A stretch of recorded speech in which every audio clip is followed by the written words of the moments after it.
What is going on, guys? Welcome back to another video. Black Appealing Apple Guy here, and as you can see, this is going to be an unboxing, but I kind of was excited to get it. It's around 10 in the afternoon, 10 at night, should I say.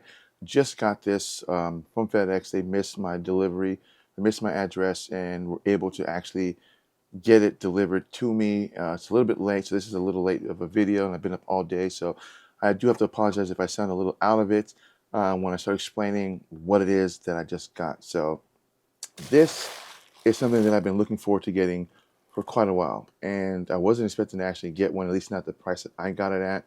And so we're just going to talk about it right now. So this is my new G lens 15mm f1.4.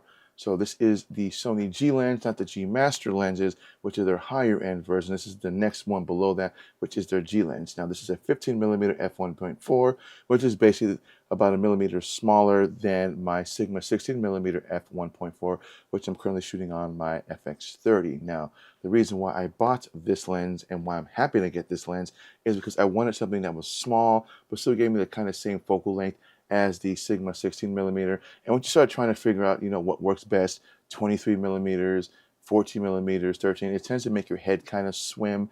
And I did a lot of research trying to figure out what would work best, watched a ton of videos.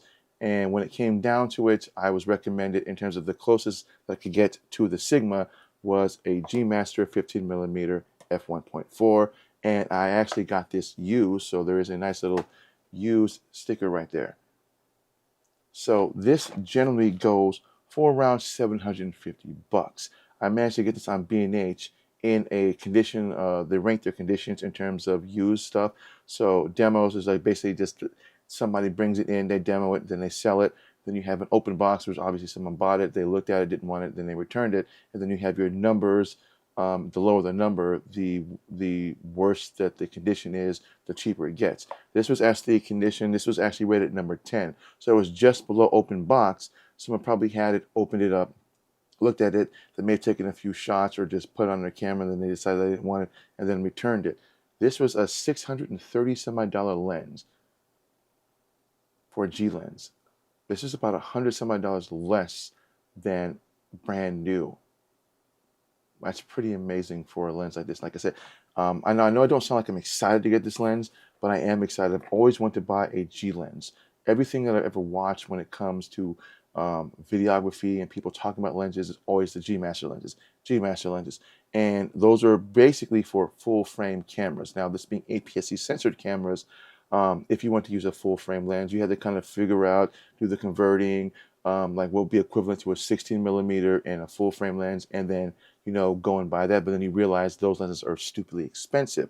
So that's when I came across the 15mm. And again, it was recommended. I am going to do a comparison between the 15mm versus the 16mm. I have the 15 on my FX30, and I'll put my 16mm on my ZVE10, and we'll just kind of talk about the differences between the two in terms of how they work and what that's done. I will be doing a comparison between the Sigma and the Sony in terms of just which is going to give you the better viewing on your camera, in terms of just, do you really want to spend more for the 15mm f1.4 versus using the Sigma 16mm, which is actually a far less more expensive lens than this. That usually retails for around $350, $360, $370 versus a $750 camera. So you are spending about $700 more for this. Also for the fact that it says a G on it, as opposed to just a simple just Sony lens. So we're gonna open this up and then see what we get. Which, if you've ever watched any lens unboxing, they're pretty much all about the same. Nothing really new. So it looks like you get a bunch of paper documents, so limited warranty, interchangeable lenses, things like that. And that looks like that's its lens hood, and this is the lens itself. So in comparison size-wise, I'm gonna grab my 11mm Sony. So this is my 11mm f1.8, and this is the 15mm f1.4. Now, as you can see, in terms of size, it's just a little bit bigger than the 11mm, but it's certainly smaller than the Sigma lens, which is why I bought this lens because I wanted something that was a little smaller and lightweight. So if I ever were to go on any type of vacations where I want to bring my camera and do some vlogging, I don't have to worry about bringing something big like the Sigma. I have my 15 millimeter.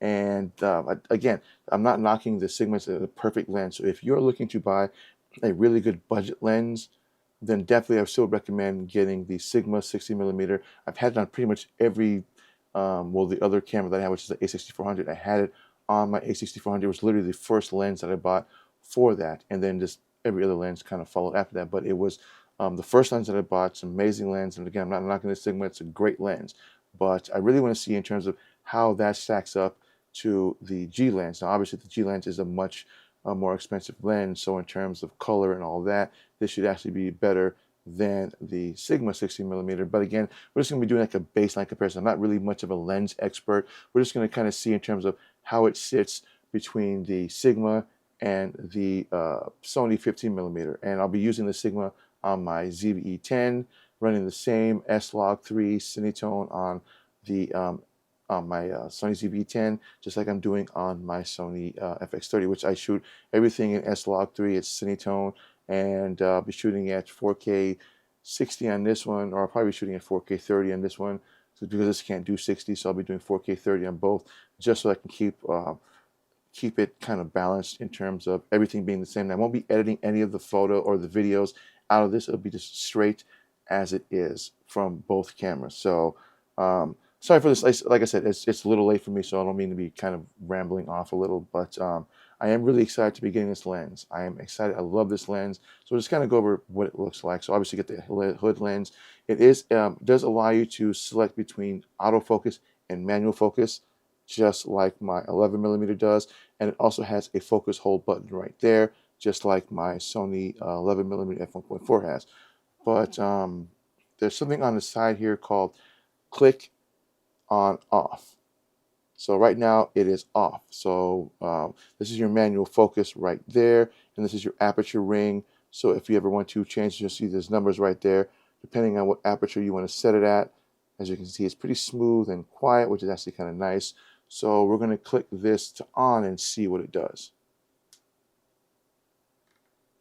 Oh, so it actually makes noises when I twist that. Let me see if I can put it next to my. That's with the click rate thing on. So it allows me to switch apertures with noise. But I don't know why you'd want this on anyway, because it just seems that it'd be kind of distracting, especially if we're doing vlogging. So we're going to click this off and smooth, quiet. So on, off. Now, I don't know much about G lenses. I just know that in terms of where they sit in quality, they are much higher quality than is your standard Sony lenses. This is just a normal 11 millimeter f1.8 lens. They don't make a G lens of this, and this is just your G lens. So it's like your next best one above. As you can see, there's a G lens on there. And then again, the top end is always going to be the G Master lenses, but those are going to be more suited for the full frames in terms of for APS-C sensor lenses. This is where it sits at for this. Now, again, like I said, I will be doing a kind of a test video comparison between the Sigma and the Sony on my camera, so stay tuned for that. Otherwise, that's all that I got. I want to thank everybody for watching. I will be doing another unboxing of something else that I just got also, so I'm kind of looking forward to doing a comparison between those as well. So stay tuned for that video when I drop that. And I want to thank everybody for watching. And my name is Black Appeal, the Apple Guy. And I'll see you guys in the next video. Enjoy your week.